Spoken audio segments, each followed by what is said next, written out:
my name is Lyndon Walters.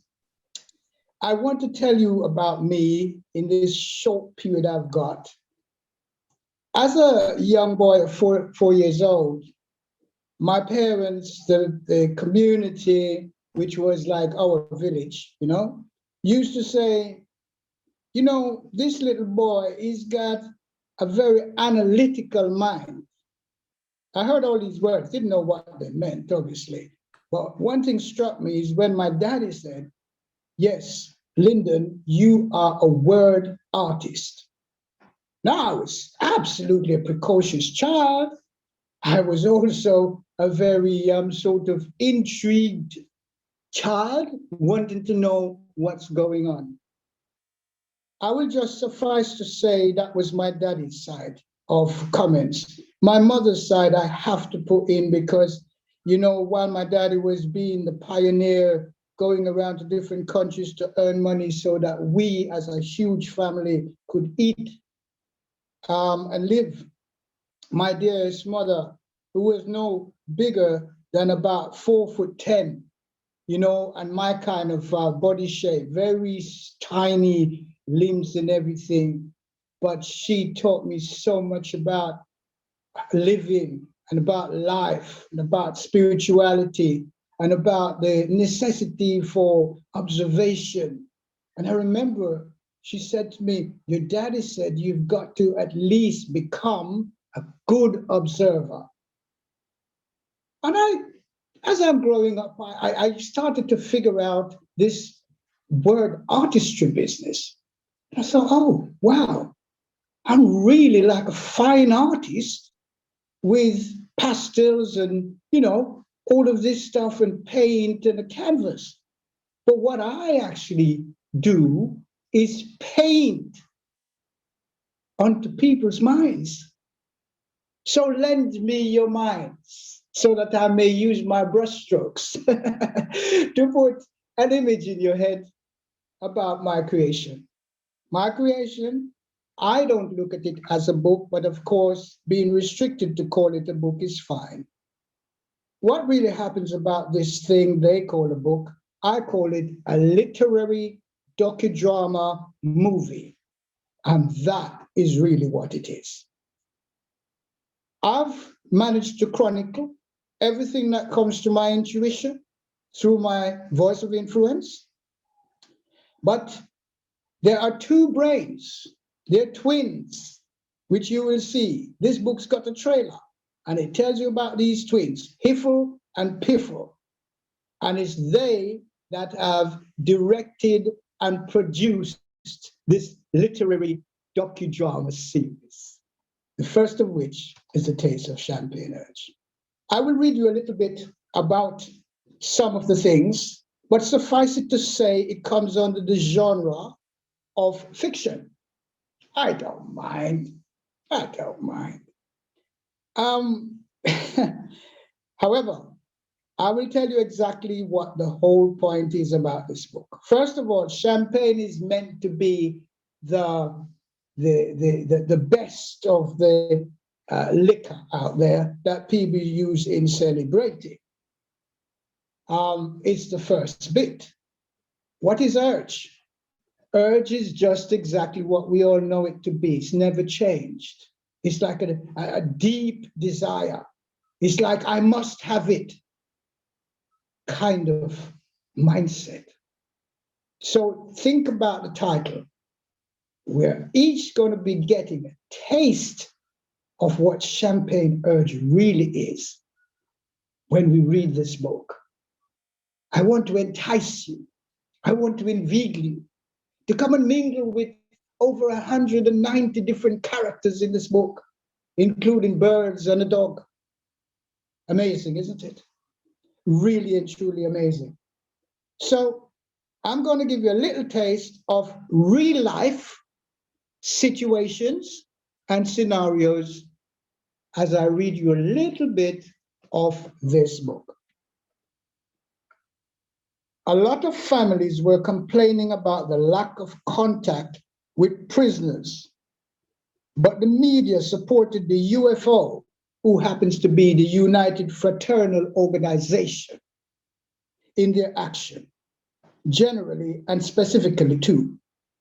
One green humanoid Robotron polytrickster editor, Daryl Fastvermoose, of the most popular daily printed media, the Orion Argument, was quoted as saying that, quote, business in Spaceville are moving to the neighboring kingdoms in the Union because of its extremely high crime rate, end of quote. His quotation expanded onto the crime figures. Daryl Fastvermoose presented statistics that proved, quote, ethnics were the greater population of land-based prisons, end of quote, but championed the cause for, quote, the government of Spaceville to place ethnics onto floating prisons. He was adamant that if the government of Spaceville took his advice, it could save itself from exclusion from the powerful UFO, Daryl Fastvermoose. The powerful UFO. Daryl Fastvermoose was wearing his polytrickster's hat at the time, of course. Rumor had it that he was seeking to become personal advisor to a very famous politicrat in opposition to the current government. To measure the impact Daryl Fastvermoose had on the public, he was invited to appear on weekly political talk program called The Time for Questions on STC, Spaceville Television Corporation. It featured individuals from politicrats, authors, polytricksters, sports personnel, actors, printed media, as well as television journalists, individuals from the world of entertainment, and a variety of other so-called VIPs to discuss the major points of current affairs news that was considered worthy at the time. Prior to his appearance, Daryl Fastvermoose had conducted a poll that seemed to confirm his and the UFO's stance on floating prisons. Places like Champagne Valley, the village of Urgington, Snobsboro, Snidesboro, Sneersboro, Upboro, Brazenboro, and even some parts of Upper Ghettoboro overwhelmingly sanctioned the clarion call by Daryl Fastvermoose. He had stricken so much fear into the people's hearts and minds that Daryl Fastvermoose was now looked upon as a type of champion, instead of the green humanoid Robotron partisan polytricksters that he was. The whipping up of hysteria was not new, nor was it Daryl Fastvermoose alone, but his timing was precise enough to make him appear not as the inveterate bigot that he was, but genuine seemingly. Some like-minded individuals who sensed the opportunity to reinforce their perennial narrow-minded Stone Age views about ethnics, not only displayed their savage mindsets, but also pounced upon, yet ripped their prey to shreds with venomous verbal talons, which drove fear into the minds of the population of Spaceville. Despite the vitriolic bile that was being poured by Daryl Fastvermoose and his avid supporters, the UFO's cult-induced post-zip code wars and their violent stereotypes were real issues for Spaceville. The intimidating behaviors displayed by the few impacted upon the majority, but began to seriously cramp the freedom of those individuals who sought to journey into other boroughs for work, education, or social events. These were not the only crimes that were being committed within the affected boroughs in Spaceville, but the post-zip code wars, cult-induced wars, were being highlighted because of the unparalleled level of violence that they brought with them. I will rest there with my reading. I could read the whole book to you, but I wanted to see, and I think you might have experienced the way my brushstrokes work on my canvas, which are your minds. I trust that you will trust me even further by inquiring about my book further and at least getting a copy and decide for yourself if it was worth it.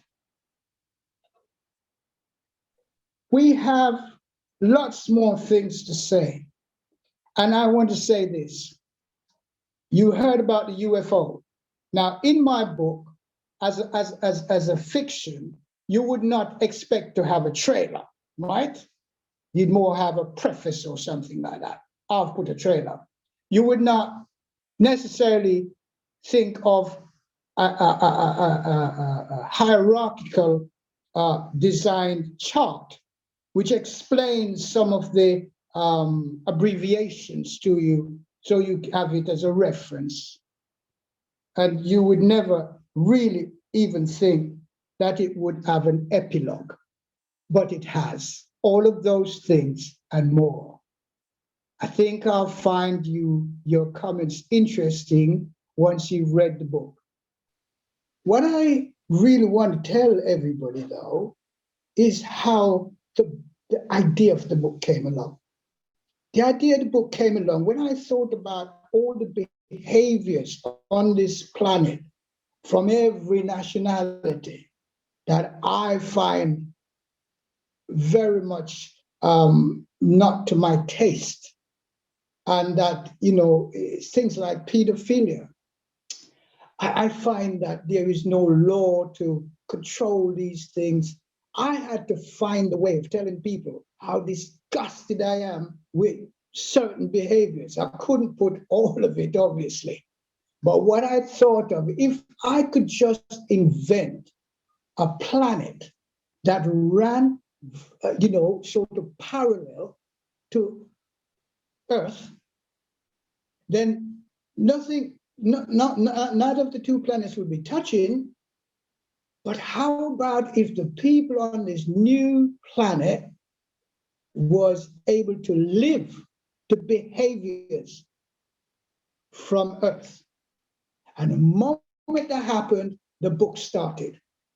Because what I've actually done is to upload all of Earth's behaviors to this virtual planet, and its name is Asteroidia. Once I've done that, I've now asked scientists from Earth to go to Asteroidia and make notes, and in the end, send the consequences of those behaviors back to Earth for restorative learning. I trust you all got that. And then, now that you know, I will now go to some reviews that is not on Amazon, but it's on my book website. So here goes. This is by Online Book Club. All these are reviewers. The Taste of Champagne Urge by Lyndon Waters needs to be given credit for attempting an unusual concept. The central plot is dreamt up by two brains. The identity of the person in whose head the two brains reside is a mystery, almost till the very end of the novel. The author's aim with this book is to analyze human behavior. Definitely worth a read, and I would recommend it to all readers. That was Online Book Club. They got it first out. Here's another. Ben TV, Free Voice Radio, London. What a fantastic work by Lyndon Waters. I do honestly believe that this huge piece of writing would be turned into a futuristic movie series, put together in one of the clearest contrasts of writing in relating complex ideas and stories. What a perfect way to narrate a story about man, love, relationship, politics, and rulership in a dramatic and futuristic symbolism, written by the head of Ben TV, Godson Azu, writer and commentator. The third one is written by Dotun Adebayo, BBC Radio. Lyndon Waters' debut novel is an unputdownable epic of gargantuan proportions, literary and literally. A plot and diversions that take you on a roller coaster of a narrative that is relentless in its grip. To capture what it's all about in a précis would be like unlocking the secret of the universe in a sentence. Cannot recommend it enough. Dotun Adebayo, BBC Radio. The next one is done by a film script writer. The author effectively creates an alternate reality and through it challenges the audience to explore the things they often take for granted. He cleverly creates a complex and complicated narrative and elevate the genre into one that will resonate with audiences of all stripes. Several similar books have been adapted and produced into films to both critical and financial successes, including The Matrix and Cloud Atlas. Audiences around the world will one day enjoy the taste of champagne urge. Lawrence Costa, Hollywood treatment film screenwriter. Now, I've read you those because I really and truly wanted you to see that there's some really major people that's talking about this book. My book is in Australia, it's in Canada, it's in America. It is in the University of the West Indies in Jamaica in its library. This book is in Sweden, it's in Switzerland, it's in Greece, it's in Germany, just to name a few. So you might find it even more interesting now. This book in year 2015 was voted Book of the Year by one of the radio programs on a radio station called SLR. It's a community radio. And this show was called the 100% SPA show, SLR Radio London. I will then play you something which you can hear through the audio. I don't need to share the screen necessarily, but if you just listen, you will find that is helpful. Yeah, ready?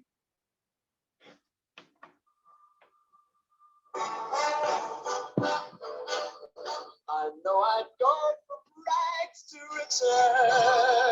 All right, we are back, and we are joined now by a real gentleman. His name is Lyndon Walters. The name of the book is The Taste of Champagne Urge. Unusual title. We'll find out what it's about. It's published by Author House. You can go to authorhouse.com, barnesandnoble.com, amazon.com, and I want to give you the website. It is Wicked, it's WIKID-fiction.com. A really interesting book, drawing a lot of reviews. Lyndon, it's nice to have you on. And what's the book about? Why'd you write it? Right, right. Okay, can I say this straight away? I appreciate what your intro. I love what you say. I must tell you, though, Stu, that I'm not a student of why questions, because that only leaves a whole stack of reasons that could be bigger than the Himalayas. And I think that reasons, from my coaching practice, I know that reasons are poor excuses. So let me tell you what is the purpose and my mission behind writing this book. Would you accept that? Oh, please go ahead, Lyndon. Don't hesitate. Okay, I am a spiritual being living this experience we call life, okay? And so in doing so, we each have a purpose for being here and a mission. My mission is to enlighten the 197 countries on this planet about common factors that we live every day, common life experiences. And that's what this book is really about. Whom does it appeal to? Did you write this for any particular audience? Yes, I've written it for the entire planet population. I know that seems a bit presumptuous, but the truth is, all of the issues, the topics, the situations, environments, and life experiences in this book has happened to somebody somewhere on this planet. Did you feel, Lyndon, this is the way I personally feel, that so many people are uneducated, they're not tuned into life's experience, the essence of why we're here, never really reflect, never really be introspective, never really examine the issues. Is this book, in a sense, designed in a way to enlighten them? It is indeed to at least trigger the emotions which we all have within us. And these emotions are real triggers. They are sometimes referred to incorrectly from a psychological point of view, but just looking at the very simple, basic thing. If somebody got knocked down by a car somewhere, God forbid, we're all going to be empathetic about it, isn't it? Yeah? So Yeah, for me, I believe that if I raise the issues which are commonplace for too long and I have remained, at least not outwardly, less than investigated, let alone taken notice of, not even scientists, psychiatrists, psychologists, and all of those has ever taken any notice of, say, pedophilia, for instance, which is one of the major topics in this book. Is there a central plot, and if so, what would it be? Well, let's just say on the original version of the book back cover, I wrote that piece. And I did say part of it, I did not have a slavish dedication to writing this book. I know it's unusual, but the truth is, Stuart, I never had a plot. I just wrote this from a new theory, which I call, it's a new writing theory, and it's called word artistry. And I'm led by intuition only, Stuart. I do not obey the other laws. I mean, not, being illegal or anything, but I do not obey all of the other programming that's going on. So I have had intuitional moments. I couldn't tell you how long it's taken me, calendar years or time, but I can tell you that every single time I had an intuitional moment, I would then visit my computer or my notebook and slot things down. The strangest thing is, though, and strange being mysterious to me, is that I can go back into that book at any time. And it was a huge book. It was 820 pages. And I could slot in that piece of information in any chapter that it fitted in. Now, I believe everybody can do this, of course, but of course, until they practice. So I didn't have a plot until Arthur has asked me the question, what is a plot? And I'm thinking, plot? What plot? I'm not a conventionalist. I I'm not a common sense individual. I'm an uncommon sense individual, and I'm very proud of it. I've got one more thing to say, that there was also a very quick, very slight thing here, that this book has been advertised on the New York Times Magazine. Okay, and the next bit I'm going to say is, there's another quote from it will be a #1 bookseller around the world by Dawn Goburn, librarian of Marcus Garvey Library, London. Tangerine-colored frost, lilac-colored mist, and purple-colored fog, sometimes freezing, were other elements. Sam Fireman had spent 7 years in a Category A prison for gang rape in the exotic continent from which Chloe's grandparents had emigrated.